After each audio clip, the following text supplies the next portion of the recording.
And I don't know when it started, but it was my whole life. I loved to get people to laugh. The story I was told growing up is that my mother would laugh at everything I did. And my Midwestern father would say, "No, don't laugh at the boy, you'll turn him into a clown." Well, I did turn into a clown. I found being a clown quite lucrative. But there was a price. Somewhere along the way, the ability to get people to laugh, to entertain them, became my measurement for myself.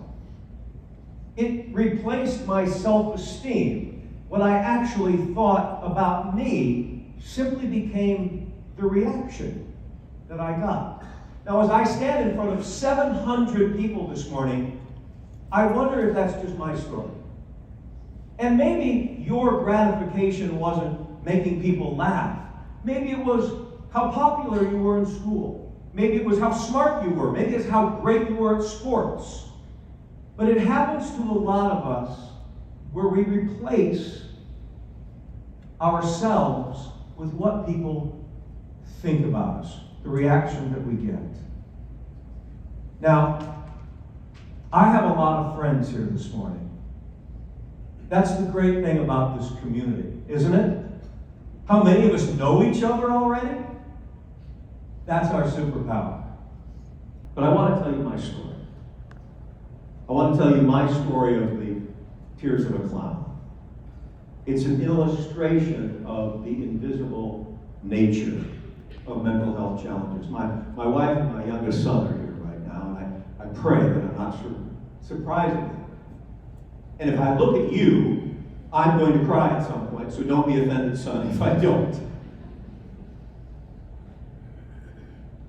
Believe it or not, I'm a funny guy. Yeah, I'm sure.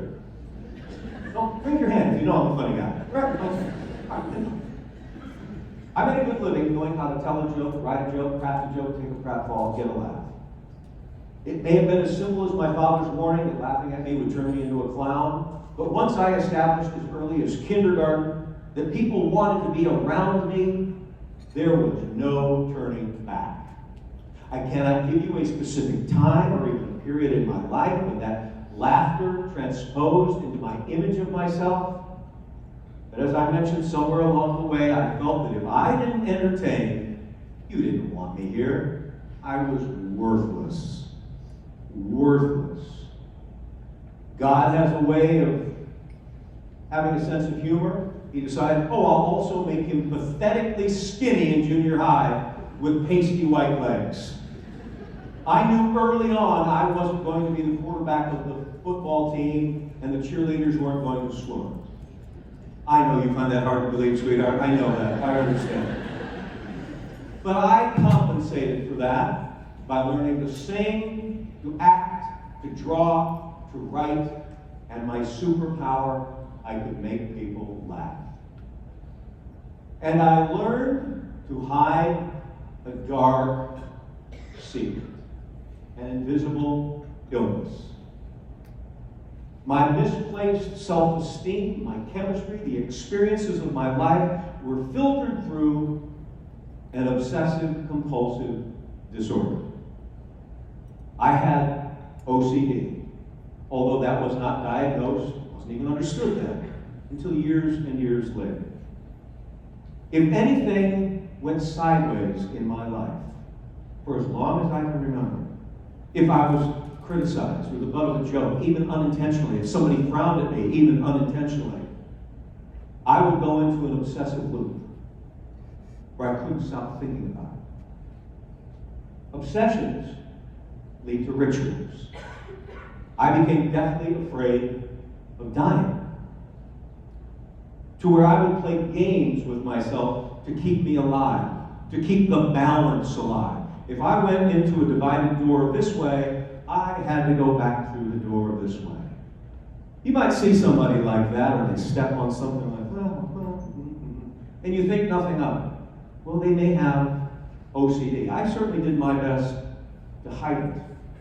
I was so afraid of dying that until I got to college, I did a mantra before I went to bed. I'm going to live forever, I'm going to live forever, I'm going to live